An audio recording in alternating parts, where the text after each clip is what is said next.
Ray, nice to meet you. Nice to meet you. In Ecuador. First question. Do you eat some of Ecuadorian food? I haven't had a chance to get into like some traditional Ecuadorian cuisine. We ended up going to a place yesterday that had some gourmet snacks and that sort of thing, but I'm looking forward to getting into that today, tomorrow, and Sunday. I hear Ecuadorian food is some of the best you'll have on the planet, so I'm excited to try it. I hear the fish is really, really good. It's your first time here in Ecuador? First time in Ecuador, first time in Guayaquil, first time in South America.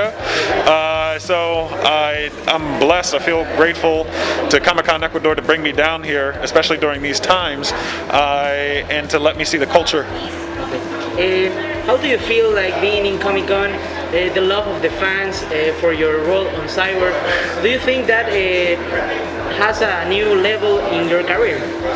I think for me, the love of the fans is like the #1 thing. I love people. I love especially interacting with people in person and feeling that energy. And for us to be able to talk about things that we all love, especially like these comic book characters, it's like my dream, man.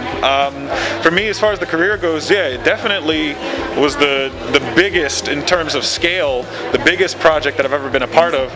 And I got to thank my main man, Zack Snyder, for allowing me the opportunity, and my main man, Chris Terrio, for writing the piece, because without them I wouldn't have had the wings to be able to fly in it. So yeah.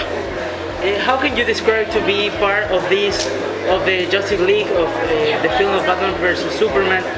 Do you feel like it was like another level of cinema or comic fiction or science fiction? How can you describe your role there? Well, I mean, for me, the experience on the whole, no one does comic book movies like Zack Snyder does. The amount of thought that he puts into these films, the amount of meaning, the secret meanings behind things. You can go back and watch Batman v Superman 10 times and still find new things to see. You can go and watch Zack Snyder's Justice League. I've seen it now probably like 10 times, 10 or 11 times at this point, and there's still little things I'm picking up.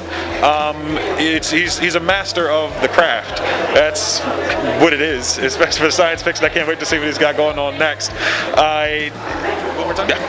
What are your projects actually right now? So I've got a project that I've worked on with ABC called Women of the Movement, and it focuses on a woman named Mamie Till Mobley.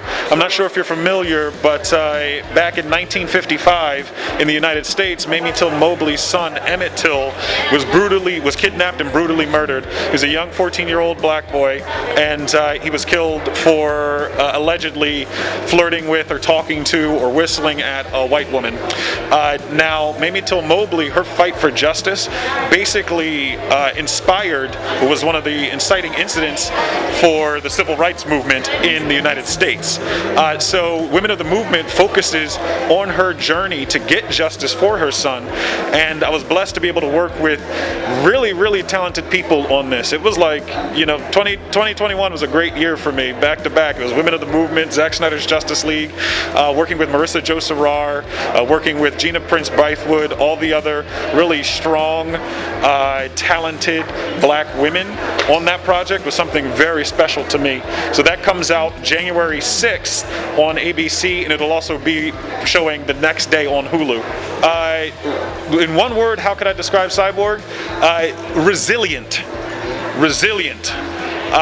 To go through what he went through, losing his mother, his body, and being able to pick himself back up and still be a force for good, that's how I would describe Cyborg.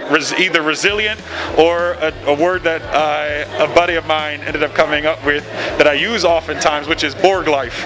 And that's the ability to take the negative situations in your life and turn them into something positive to help other people. Okay. Thank you very much, Ray. It was a pleasure. My pleasure. Thank you. Gracias.